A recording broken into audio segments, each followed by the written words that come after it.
Investigators got their first daylight look at the charred wreckage of the first deadly crash of a 777. Having recovered the all-important flight data and voice recorders, the National Transportation Safety Board is already gathering clues. A call to initiate a go-around occurred 1.5 seconds before impact.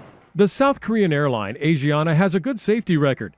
Just as investigators were arriving on the scene, though, the airline CEO was already proclaiming the crash was not caused by a mechanical problem.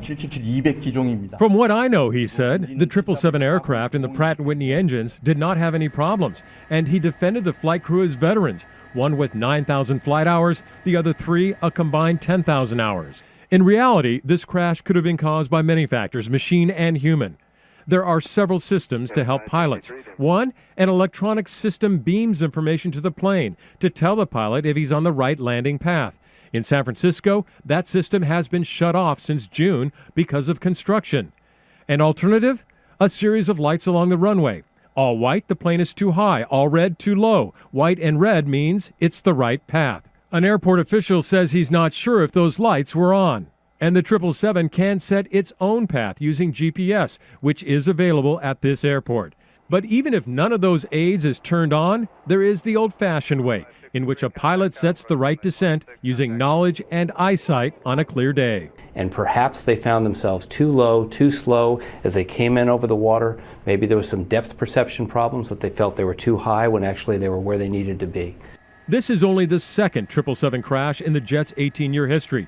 But the two crashes are eerily similar. Both came at landing. The key information from the NTSB and the black boxes today is that 7 seconds before impact, the pilots called out for more power. And just a second and a half before the crash, there was a call to go around. But it was too late, and the 777 hit the seawall. David? That seawall right here behind me. ABC's David Curley in Washington tonight. David, thank you. I want to bring in ABC's aviation consultant, John Nance, who's been with me since this story broke yesterday. And John, I want to get right to two images that broke late this afternoon. That first image showing the plane so low over the water as it was coming into the runway here. You know this airport well as a pilot yourself. The second image appearing to show that plane beginning to tumble right after that crash landing. What do you see when you look at those new images out? But that first image, David, tells me that he's not only low, but he's probably 200, maybe even 300 feet below where a normal pilot would be on approach to San Francisco's 28 left runway, or any of those. I mean, it's a visual day. I don't have any understanding of why he would be so low and dragging that airplane in across the water. The second image is very fascinating and very, well, I'll put it this way. I'm very thankful that this airplane was strong enough to hold up. It almost went over, and if it had gone upside down, we would have had a totally different situation in rescuing those folks, and we probably would have lost about half of them. It's a paying, if you will, to the strength of the wing of the Boeing as well, that it didn't snap off. And John, with just a few seconds left, I wanted to get back to what David Curley just reported, that from the cockpit, 7 seconds before the impact to call for more power, and then 1.5 seconds before the crash, the pilot asking for another go-round here at the airport.